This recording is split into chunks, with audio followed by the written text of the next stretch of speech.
Apolline de Malherbe, née le 21 mars 1980 dans le 16e arrondissement de Paris, est l'une des journalistes et présentatrices les plus en vue des médias français. Pourtant, sa vie n'a pas été exempte de profonde tristesse. La plus grande tristesse dans sa vie est probablement la pression constante de devoir concilier une carrière ambitieuse avec sa vie de mère de 4 enfants. Journaliste connue pour son style d'interview incisif sur BFM TV et RMC, elle a souvent fait l'objet de vives critiques de la part du public et de ses collègues, notamment des controverses liées à des interviews injustes, comme ce fut le cas avec Juan Branco en 2020. Ces critiques lui ont laissé un sentiment d'incompréhension et de solitude, d'autant plus qu'elle a consacré sa vie à la recherche de la vérité et de la justice dans le journalisme. Dans une interview accordée à Gala en 2023, elle a révélé qu'il y avait des nuits où elle restait seule dans son appartement parisien, relisant les commentaires négatifs sur les réseaux sociaux et pleurant, se sentant peu appréciée malgré les sacrifices qu'elle avait faits pour son travail. Cette tristesse était encore aggravée par le temps passé loin de sa famille en raison de son emploi du temps chargé. Avec 4 enfants, dont 2 fils de son premier mariage et 2 avec son compagnon actuel, Harold Ozzie, Apolline se sentait souvent coupable de ne pas pouvoir passer suffisamment de temps avec eux. Elle a un jour confié qu'il y avait des moments où elle les voyait grandir via des appels vidéo depuis son studio parisien, ce qui lui serrait le cœur. En 2025 notamment, lorsqu'elle a dû faire une pause pour prendre soin de sa santé après une période de surmenage, elle a sombré dans une légère dépression, craignant de ne pas avoir suffisamment fait pour concilier carrière et famille. Cette tristesse provenait non seulement d'échecs professionnels ou de pression publique, mais aussi du profond sentiment de perdre des moments précieux avec ses proches. Par ailleurs, la perte de relations proches dans le monde des médias constituait un autre aspect de la plus grande tristesse d'Apolline. Femme forte et indépendante, elle avait noué de nombreuses amitiés dans le métier, mais les conflits et la concurrence du monde du journalisme lui ont fait perdre des amis proches. Elle a un jour confié que des collègues qu'elle considérait autrefois comme sa famille l'avaient abandonnée après des disputes sur sa façon de travailler. Ces pertes, bien que peu médiatisées, lui ont laissé un profond sentiment de solitude, surtout pendant les périodes les plus difficiles de sa carrière. La plus grande tristesse d'Apolline résidait donc dans la combinaison de la pression professionnelle, de la culpabilité de ne pas pouvoir remplir son rôle de mère et de la perte de relations personnelles, autant de facteurs qui ont façonné une personne à la fois forte et vulnérable. Le parcours d'Apolline de Malherbe est une histoire de persévérance, de talent et de passion pour le journalisme, et plus particulièrement pour le journalisme politique. Née dans une famille d'artistes et d'intellectuels, avec son père, le peintre Guy de Malherbe, et sa mère, la galeriste Marie-Hélène de la Forest d'Yvonne, Apolline a grandi dans un environnement propice à la créativité et à la réflexion. Elle a étudié la littérature en classe préparatoire, Hippocagne, Cagne, puis a obtenu un master de sociologie politique et un master de service public à Sciences Po en 2005. Ces années d'études lui ont donné de solides bases en analyse politique, une compétence qu'elle a ensuite mise à profit pour devenir l'une des intervieweuses les plus pointues de France. La carrière journalistique d'Apolline a débuté par des stages à Ouest France, au Mans et au Figaro, où elle a travaillé à la rubrique politique et internationale.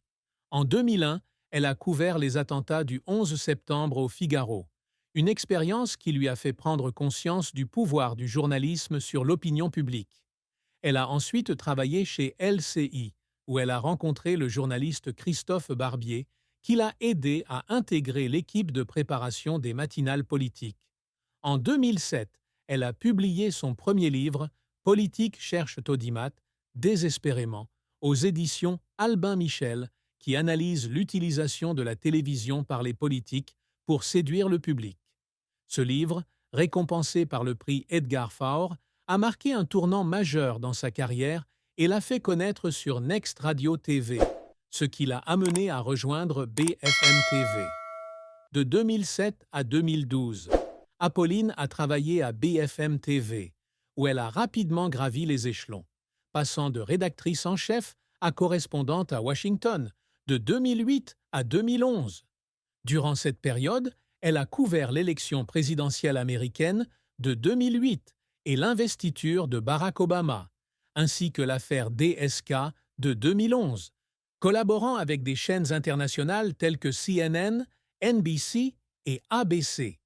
Ses reportages sur DSK lui ont valu une renommée internationale, la positionnant comme une journaliste capable de traiter des questions internationales complexes. De retour en France, elle a travaillé 1 an chez Canal+, animant des chroniques politiques matinales et des interviews, avant de revenir sur BFM TV en 2013 comme commentatrice politique et animatrice de BFM Politique. En 2020, elle a repris l'émission matinale Apolline Matin sur RMC et RMC Story, remplaçant Jean-Jacques Bourdin, une étape importante dans sa carrière, mais aussi un défi. Le succès d'Apolline n'a pas été facile. Elle est connue pour son style d'interview percutant, n'hésitant pas à poser des questions difficiles aux responsables politiques, de Marine Le Pen à Gérald Darmanin. Ses interviews, comme la confrontation tendue avec Darmanin en 2022, ont suscité un vif intérêt, mais aussi des controverses. Elle a également remporté les Molotov TV Awards 2024 pour son émission Face à Face, reconnue comme l'émission d'interview la plus populaire. Cependant, sa carrière n'a pas été sans heurts. Son interview de 2020 avec Joan Branco a été critiquée par le Conseil de déontologie du journalisme, CDJM, pour son injustice, ce qui lui a valu de vives critiques de la part du public et de ses collègues. Elle a confié qu'après cette interview, elle était restée assise en studio et avait pleuré, se sentant incomprise et injustement attaquée. Les difficultés qui ont fait pleurer Apolline étaient souvent liées à la pression de maintenir son professionnalisme dans un secteur concurrentiel. Elle travaillait 18 heures par jour pour préparer ses interviews, étudier les profils des politiciens et s'assurer de ne rien manquer. Il lui arrivait de rentrer au milieu de la nuit et de trouver ses enfants endormis, se sentant coupable de ne pas avoir été là pour eux. Elle a également essuyé des critiques sexistes, comme lorsque Gérald Darmanin a dit « Calmez-vous, madame » lors d'une interview en 2022, une remarque que beaucoup ont jugée sexiste. Ces moments l'ont blessée, mais elle a toujours essayé de se relever et de persévérer, utilisant ses critiques comme une motivation pour s'améliorer. La carrière d'Apolline, avec ses hauts et ses bas, témoigne de son dévouement sans faille et de sa passion pour le journalisme. L'une des fins les plus tristes de la vie d'Apolline de Malherbe fut sa décision de faire une pause professionnelle fin 2025 pour prendre soin de sa santé après des années de surmenage. À 45 ans, elle espérait continuer à animer Apolline Matin et Apolline chez vous sur RMC Story, mais des problèmes de santé non révélés l'ont contrainte à se retirer des projecteurs. Cette décision est intervenue après une longue période de pression liée à son emploi du temps chargé, aux critiques publiques et au stress de la conciliation travail-famille. Elle a confié dans une publication Instagram en octobre 2025 qu'elle se sentait épuisée physiquement et mentalement, et que quitter son emploi, même temporairement, lui donnait l'impression de perdre une partie de son identité.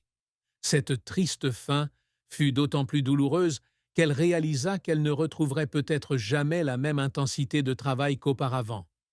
Elle a passé 10 ans à se forger une réputation de journaliste, n'hésitant pas à défier les puissants politiciens, mais sa santé déclinante la laissait perplexe quant à sa capacité à poursuivre.